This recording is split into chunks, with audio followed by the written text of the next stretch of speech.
Joining us on that Go Talk Hotline, Will Gottlieb from the UC. Follow him for his Bulls reporting. Will_Gottlieb. Read his stuff. AllCHGO.com.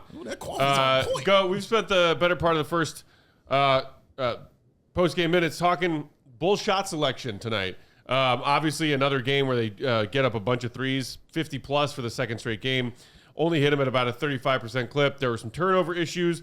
Also, just 7 shots for Vooch, who has been obviously like this team's offensive juggernaut so far this season.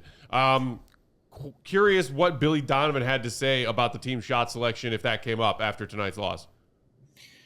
Yeah, I think the shot selection was not really that big of a problem. I mean, this team is trying to get up a ton of threes. They are doing that, 54 threes. I mean, that's would have been a franchise record, I think, if they hadn't already set one this year. So I think those are not the wrong shots. I think it's really like the fact that they're losing the field goal attempt battle. That's something that Billy has brought up a couple of times.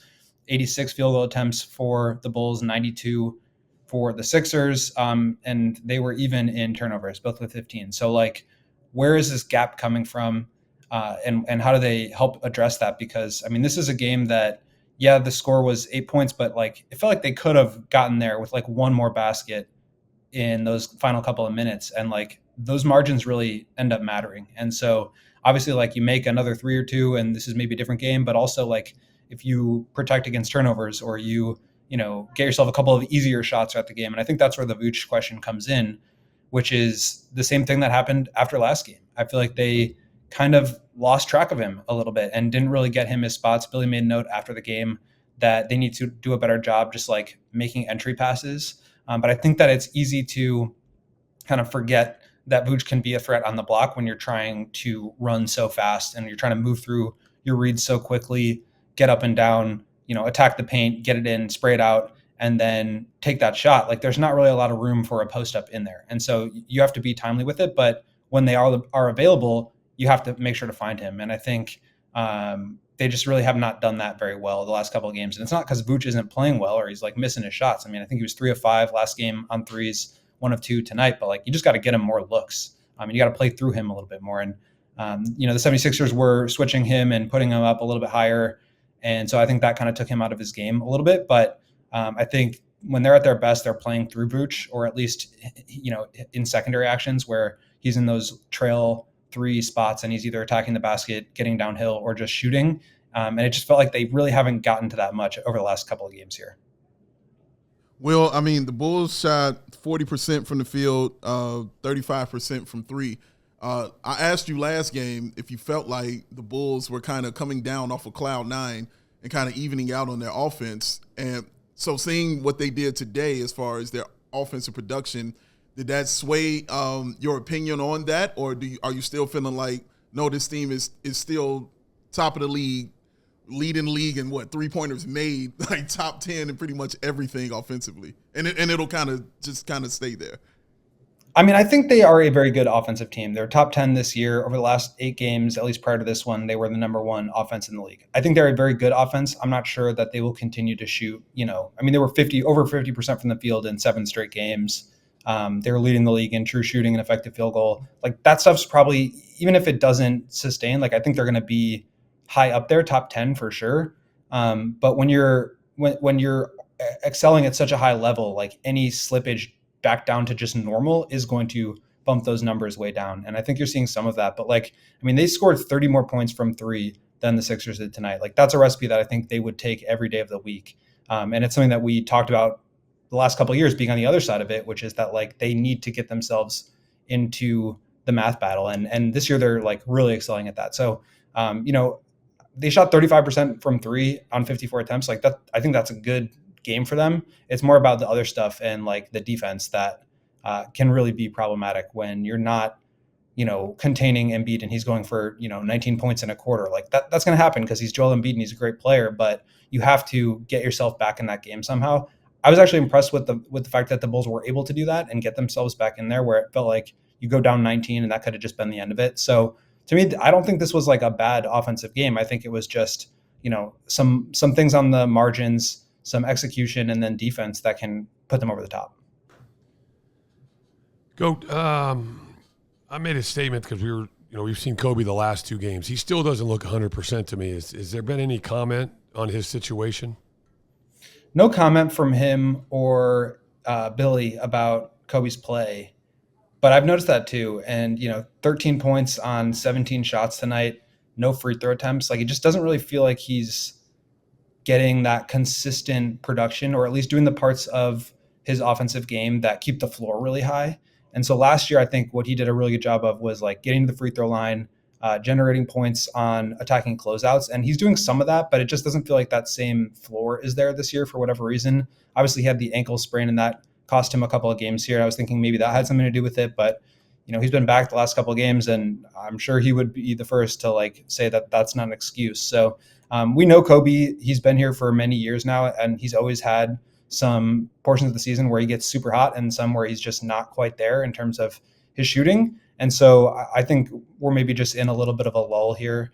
And it's been like a handful of games. It's not like it's been 25 games here to start the season. So I'm not too worried about it, but I do think that this is a bit of an adjustment for him. I mean, you bring in Giddey, you get Lonzo back, you get Zach back, you're playing more through Vooch. Io's got the ball a lot, and in fact, they're taking the ball out of Giddey's hands a lot of times to put it into Io's hands because he's pushing the tempo so well. It's like there isn't as much usage and available like shot creation for Coby. And I think he's a rhythm player, and he kind of needs to have the ball in his hands to get hot. He's obviously really talented catch and shoot, and I think he can do that better than most guys on this team, which is why they're asking him to play that role. But I also get the sense just watching him that, he kind of does need the ball in his hands to get that rhythm going, and maybe that can help him a little bit. Hey, Goat, I'm curious. We were talking about this as we were coming on the air. Would this game be described as a bad loss, considering what we think they're all trying to accomplish in keeping that draft pick, or are there still a lot of things that just need to be worked on? In my case, I always say that there's a standard that's not being met. I understand what the ultimate goal is, but still there's a standard that needs to be met, how you play, and I feel like that hasn't been met as of late. How do you rate this game, considering how they played to what it is they're trying to accomplish?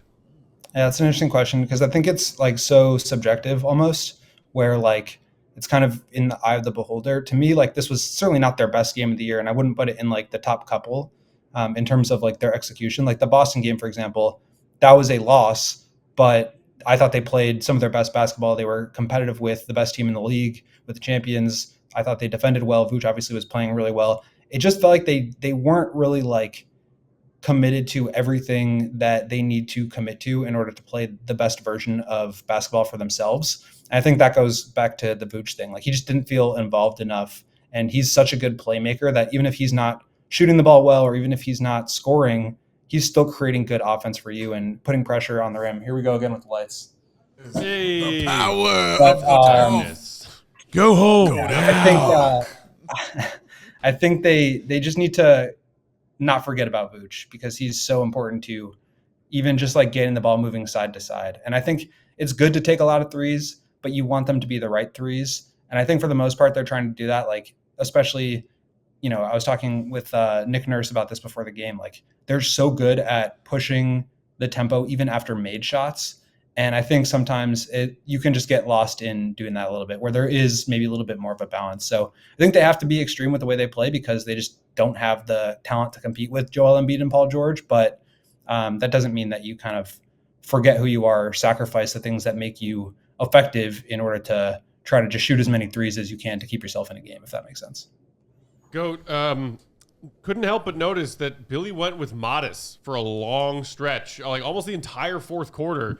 I think he checked in late third and then played all the way up until getting subbed out with like 90 seconds left. So like about 12 of his 24 total minutes came in crunch time in fourth quarter of a game where the Bulls could, theoretically come back and win that one. Curious if you talked to Billy about Modest's minutes and when he got them, and if you got a chance to talk to Modest himself after tonight's game. He didn't knock down any of his threes, but he still had a solid plus 13 off the bench.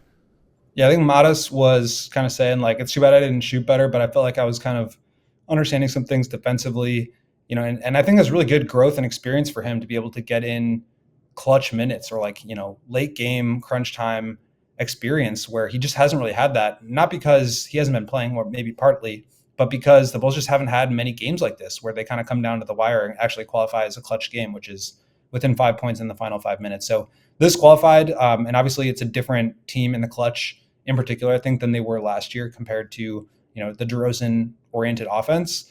So I think it was a really good experience for him. But Billy was just kind of saying, he was defending well. He was getting deflections. He had a block shot. He was rebounding it well. And he was just active out there. And so he wanted to ride him. And then, as you guys mentioned right before I came on, Dalen Terry left the game with an injury. Julian Phillips didn't get too many minutes. Taylor Horton-Tucker didn't play too many minutes. So you just had to find those wing minutes somewhere. And that's what we've been talking about. This team has a void at power forward, and Modest can be the guy that steps into that. So I think this was really good learning experience from him. He is a man of very few words, but I think he recognizes that, look, Billy's trusting me a little bit more to be in and to defend. And we talked about the floor with Coby. I think the same is true with Modest. He needs to defend and shoot at a high level, and the floor is going to be there, and it's going to be hard to take him off the court. And then you add in, some of the other stuff that he hopefully gets to do at some point in his career in terms of shot creation and off the dribble stuff, which we'll see down the line. But I think Billy was just, showing a little bit of trust in his ability to defend and rebound and block shots and get some deflections, which is really what they needed in this game. Will, let me ask you this before I knock this table over. I want people in the comments are asking about Patrick Williams. They just want an update on Patrick Williams and his availability. How's the injury doing? And kind of, do you expect him to maybe be back doing something next week? Yeah, so the Bulls played, I think it was Thursday, Friday, right? And then Sunday. Billy ruled Patrick out for that back-to-back on Wednesday. So ahead of the back-to-back for both of those games, and then said he was a long shot or doubtful for today's game. With the fact that they have, I think, 4 days off, their next game is Friday, and then another handful of days off after that, I just don't think it made sense to try to bring him back when you could give him that much more runway.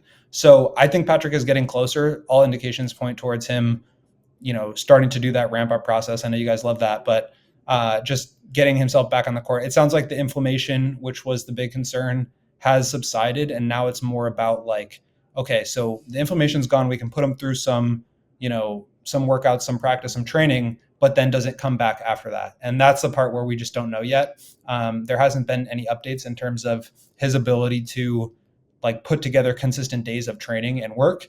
But from the way Billy has talked about it in the past, it does seem like he's getting closer. I just think that since they have such a long gap here, I think it's 2 games in the next 10 days or something like that. It probably makes more sense to just really give him as much time as he can. Go. I'm curious about your discipline. Did you get up and push some iron around this morning before you came to the UC? Not this morning, but I did go yesterday. And normally I wouldn't go yesterday because I only go 3 or 4 days a week. So I wanted to make sure I got that last day in before, because I knew it was going to be tough today. Wait a minute. You only go 3 or 4 days a week? To lift, yeah. Are you juicing it? No juice. No juice. You meant cold press juice. I'll